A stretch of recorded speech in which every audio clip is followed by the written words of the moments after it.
et qui donne sa vie pour ses brebis.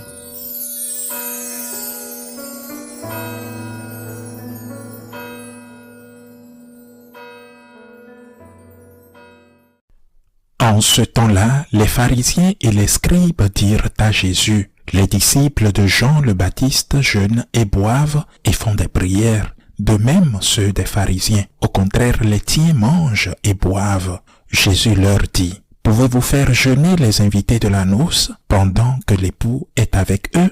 Mais des jours viendront où l'époux leur sera enlevé. Alors, en ces jours-là, ils jeûneront. » Il leur dit aussi en parabole, « Personne ne déchire un morceau à un vêtement neuf pour le coudre sur un vieux vêtement. Autrement, on aura déchiré le neuf et le morceau qui vient du neuf ne s'accordera pas avec le vieux. Et personne ne met du vin nouveau dans de vieilles outres.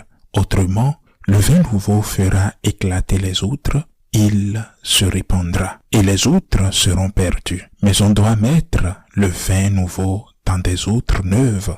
Jamais celui qui a bu du vin vieux ne désire du nouveau, car il dit, c'est le vieux qui est bon. Acclamons la parole de Dieu. Notre Seigneur, vrai Dieu et vrai homme, avait le don d'expliquer les problèmes théologiques et spirituels complexes avec une grande simplicité. Avec ces exemples, il ne donne pas une leçon de la manière de préserver du vin. Il nous enseigne comment notre relation avec Dieu devrait être. Parfois nous oublions, ou du moins certains oublient, que Jésus était juif, que la Vierge Marie était juive, que Saint Joseph était juif et que les apôtres étaient juifs. C'est pourquoi nous puisons nos racines dans l'Ancien Testament, dans le peuple juif. L'Ancien Testament est la parole de Dieu. Et là, il y a révélation. Là, il n'y a pas la plénitude de la révélation, mais il y a révélation. Qu'est-ce qui caractérise la relation à Dieu dans l'Ancien Testament? Bien sûr, la foi en la puissance de Dieu, mais aussi l'observance de la loi, qui, chez les pharisiens, était d'une rigueur extraordinaire, avec de nombreux préceptes où tuer quelqu'un équivalait, par exemple, à manger, ou plutôt à ne pas manger de la nourriture cuite dans le lait maternel. Cette importance extraordinaire de la loi, son respect dans l'Ancien Testament, comportait un risque en accomplissant une tâche aussi difficile, car je le répète, il y avait tant de préceptes à respecter. On finissait par croire être en paix avec Dieu au sens où l'on ne lui devait rien. Dieu l'avait fait pour nous, mais on avait aussi payé, comme quelqu'un qui achète un produit. Combien vaut ce produit? Je vous donne tant d'argent, et tout au plus, par courtoisie, je vous remercie, ou vous me remerciez, mais je ne vous dois rien. J'ai payé avec l'effort pour le produit que j'achète. Et Saint Paul le souligne parfaitement, car il était pharisien. Il avait étudié à l'école de l'un des pharisiens les plus célèbres, certainement un pharisien relativement libéral, Gamaliel. Mais il connaît le danger que représente cet accomplissement de la loi pour l'âme. Vous pouvez croire que vous ne devez rien à Dieu. Vous avez payé avec un effort énorme. Et c'est pourquoi Saint Paul, qui sait qui est le Christ, je sais en qui j'ai mis ma confiance, dit-il, c'est que le Christ est Dieu et qui contemple le Christ crucifié et le Christ ressuscité réalise l'amour infini de Dieu. Et Saint Paul exprime cet amour infini de Dieu dans l'épître aux Romains. Tout est grâce, par pure grâce vous avez été sauvés. Ce texte, Luther et Calvin le sortent du contexte du reste de la lettre, du reste des autres lettres de Saint Paul et du Nouveau Testament, en particulier des évangiles, et l'absolutisent en affirmant que les bonnes œuvres ne sont pas nécessaires au salut. Seulement fides, la foi seule suffit. C'est la grâce qui nous sauve, et l'écriture seule, c'est-à-dire la tradition, n'existe pas. Mais ce débat théologique, ce débat théologico-spirituel surgit dès le début dans l'Église primitive. Et voyant le risque d'une dérivation contraire au message de Jésus qui insiste sur la nécessité de bonnes œuvres pour le salut, L'apôtre Jacques, représentant d'un autre courant, non pas contraire mais complémentaire à celui de saint Paul, dira dans sa lettre « La foi sans les œuvres est morte. Montre-moi ta foi par tes œuvres, et je te montrerai ma foi par mes œuvres. » La foi sans les œuvres est morte. La foi est nécessaire, tout comme les œuvres. Il y a quelques jours, j'ai lu un article très intéressant d'un prêtre théologien espagnol qui propose, une fois de plus, de revenir au débat entre foi et œuvre.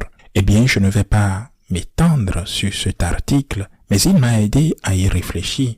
Et je pense que le débat entre foi et œuvre a toujours été présent dans l'Église, et pas seulement depuis l'hérésie de Luther, qui était présente, par exemple, bien avant Luther, dans ce qu'on appelle le pélagianisme. Pélage, un hérétique condamné qui affirme que les œuvres suffisent pour être sauvé. Ou, après Luther, Jansénius, les jansénistes, qui insistent sur l'importance des œuvres. Ils la soulignent, mais ils n'annulent pas la grâce. Mais ils insistent sur l'importance des œuvres. On dirait même des religieux qui suivaient leur spiritualité dans le célèbre couvent du Port-Royal, en banlieue parisienne, qu'elle était pure comme des anges, mais aussi fière comme des démons. Je crois que ce débat entre foi et œuvre a été résolu par l'apôtre Saint Jean. Et comment Saint Jean résout-il cela? N'oublions pas que Saint Jean est le dernier des apôtres vivants, c'est-à-dire le dernier des apôtres à mourir. Il a vu mourir Saint Pierre, il a vu mourir Saint Paul, il a vu au sens où il a appris la mort du reste de ses compagnons. Saint Jean a le temps de méditer et doit aussi affronter les hérésies qui émergent déjà, notamment celles des agnostiques, qui sont différents des agnostiques. Il doit affronter les hérésies qui croient que le salut réside dans la sagesse. Et que fait Saint Jean? Le prologue de son évangile et sa première lettre sont si importants. Saint Jean dit, Dieu nous a aimés le premier, et c'est pourquoi nous devons aimer nos frères. Dieu nous a aimés le premier, et c'est par là que nous devons commencer. Et pourquoi? Parce qu'à partir de là, nous envisageons le débat entre foi et grâce sous un angle différent. Sommes-nous sauvés par la grâce? Sommes-nous sauvés par la foi?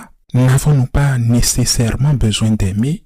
Dieu est si bon, Dieu est si miséricorde. Comment pourrait-il me condamner? C'est ce que beaucoup disent aujourd'hui, par exemple. Qu'importe ce que j'ai fait. Comment Dieu peut-il me condamner? Peu importe, disent beaucoup de gens aujourd'hui. Il s'agit d'une interprétation très sécularisée de la déclaration de Luther qui repose, je le répète, sur une interprétation partielle erronée de l'épître aux Romains de saint Paul. D'un autre côté, il y a les autres. Nous avons besoin d'œuvres, car si nous n'en avons pas, comment notre foi peut-elle être vraie? Et Saint Jean dit, si Dieu vous aime le premier, que devez-vous faire? Il le dit lui-même, aimer. Mais l'amour est un amour de réponse, un amour d'initiative. Un amour d'initiative n'est pas un amour de réponse. Je ne m'engage pas sur le chemin de l'amour de Dieu. Je réponds à l'amour de Dieu pour moi. Et quelle est la différence? Elle est essentielle. Si c'est moi qui prends l'initiative d'aimer Dieu ou mon prochain, je peux toujours me considérer comme bon. Si je suis simplement celui qui réagit à quelque chose qui m'a été donné, je dois me considérer. Et c'est la nature de me considérer ainsi comme quelqu'un qui a une dette et qui essaie de la rembourser, mais pas comme quelqu'un que les autres jugent bon. Le bon, c'était l'autre. Le bon, c'était l'autre qui m'a aimé le premier. C'est pourquoi il est essentiel de comprendre l'évangile, c'est-à-dire d'en comprendre le message, de comprendre en quoi consiste le vin nouveau dont parle l'évangile d'aujourd'hui dans une perspective de gratitude. Dieu m'a aimé le premier, il s'est fait homme, il est mort sur la croix, il est ressuscité, il m'aime tel que je suis. Dieu m'a aimé le premier, et que dois-je faire? Lui rendre grâce. Et quand je rends grâce, que dois-je faire? Lui rendre grâce par des œuvres, c'est-à-dire aimer, agir par gratitude envers le Dieu qui a donné sa vie pour moi. Mais ce faisant, je ne me remplis pas d'orgueil. Je ne dis pas combien je suis bon. Je ne dis pas combien je vaux. Je ne dis pas quelle dette ai-je envers le Christ. Je ne dis pas que je suis sauvé par mes bonnes œuvres. Qu'est-ce que je dis alors? Je dis, j'ai une dette infinie, car je ne mérite pas l'amour que Dieu m'a donné. J'ai une dette infinie, et une dette infinie doit être payée avec des œuvres infinies. Mais nous savons qu'elle n'est jamais entièrement payée, mais elle doit être payée. Dieu nous a aimés le premier, et c'est pourquoi nous aimons nos frères et sœurs. Nous devons payer notre dette par nos actes. Nous devons payer notre dette en sachant que, quoi que je fasse, ou quoi qu'on fasse, nous ne pourrons jamais la rembourser, jamais assez, car c'est une dette infinie. On ne peut être saint que par l'humilité. Il n'y a pas d'autre moyen. Et on ne peut être humble que par la gratitude. Il faut commencer par là. C'est Dieu qui me sauve. Je ne me sauve pas moi-même. Dieu est mon sauveur. Dieu est mon rédempteur. Dieu m'a aimé le premier sans que je ne le mérite. Et face à cet amour, j'essaye d'aimer sachant que je n'aimerai jamais assez, même si je donnais ma vie. Car même si je donnais ma vie, celui qui a donné sa vie pour moi en premier n'était pas un autre homme. Et je serai alors incapable de rembourser cette dette parce que celui qui m'a donné sa vie, c'est Dieu, le Fils unique de Dieu, fait homme pour me sauver. La gratitude est le vin nouveau. La gratitude est fondée sur l'humilité. Sans humilité, il ne peut y avoir de gratitude. Et sans gratitude, on ne peut mener une vie véritablement sainte, c'est-à-dire une vie sainte et humble. Ainsi soit-il.